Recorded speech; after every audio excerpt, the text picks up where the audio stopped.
In this presentation,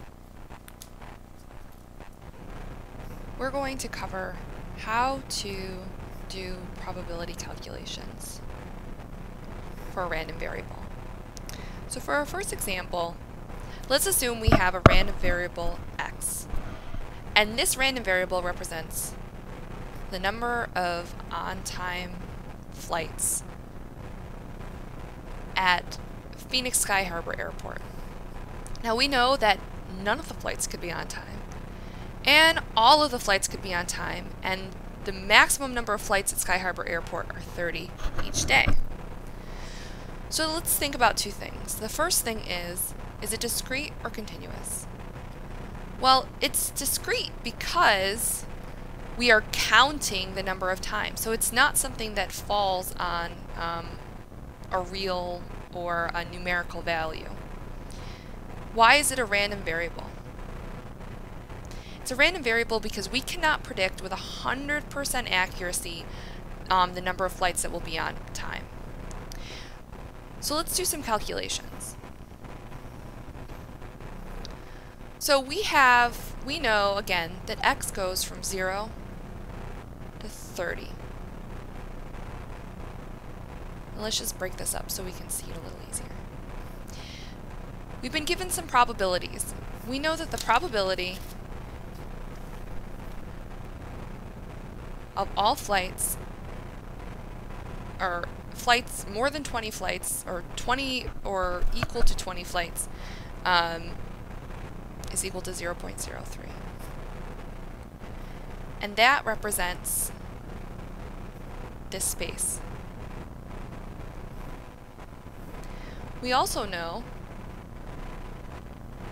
that x equal to 0 is equal to 0.12, which is represented here. And we know that x equal to 1 is equal to 0.04, which is represented here. And lastly, we know that the probability of the number of on-time flights ranging from 1 to 4 flights is equal to 0.8. And that's represented here. So up to 4. And here. Underline that for you. So, what if we're asked to compute the probability? Let me choose a better color. Let's see if what if we're asked to compute the probability that the number of flights leaving on time falls between a range of 0 to 4 flights. In this case, what we need to do is we need to add the probabilities that fall within this range. So the range between 1 to 4 is covered in this probability, and the range of 0 is covered in this probability. So we add the probability of x equals to 0 plus the probability for the range between 1 to 4, which is 0.12 plus 0.8, which is equal to 0.92, or 92%. Let's do another example. Or let's do an example, another probability example. So let's say we want to find the probability that x is less than 20. Now we know that the probability of x falling on this entire line is going to be 1. And we know that the probability of anything greater than 20 is captured in this probability. So for us to get the whole thing,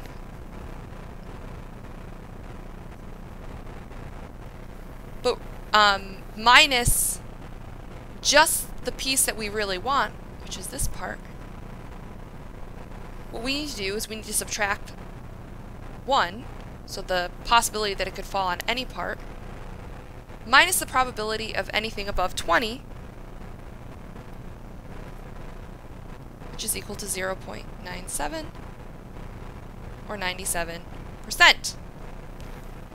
So now let's do an example for a continuous random variable. And let's say that this random variable is the time over that, if a flight is late, how late it is. So it's the time past when it was due. So that means that x could, or well actually in this case we're going to call it y. Y could range anywhere from 0, so it's not overdue, to some infinitesimal amount of time that we can't actually predict. But we do know that we can measure time infinitesimally. And let's say we are given probabilities. In this case, we're given a probability that y greater than 10 minutes is equal to 0.12. And let's say 10 minutes is here. So y is less than 10, or excuse me, greater than 10. It's represented here. And then the other probability we're given is y, or excuse me, 1 from the range of 1 to 10. So if 1 is here, that probability is represented here, and that value is 0.8. So what if we're asked to compute the probability that y is less than or equal to 1? So that means in this case we are trying to figure this out. So how do we solve that? Again, we know that the possibility that the time could fall along this line at any point is 1. So we know that it's going to be late at some point in time, if it's not 0. And we know what this is, what the range from 1 to 10 is, and we know the range from 10 to infinity. So in this case, we need to subtract 1, or from 1 we need to subtract the probability that it falls, that y falls between 1 and 10, minus the probability that y is greater than 10. So in this case, 1 minus 0.8 minus 0.12, which is, hold on, let me grab my calculator. Be patient.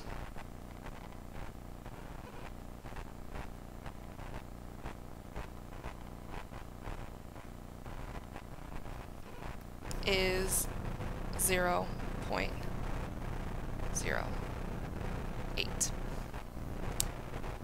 So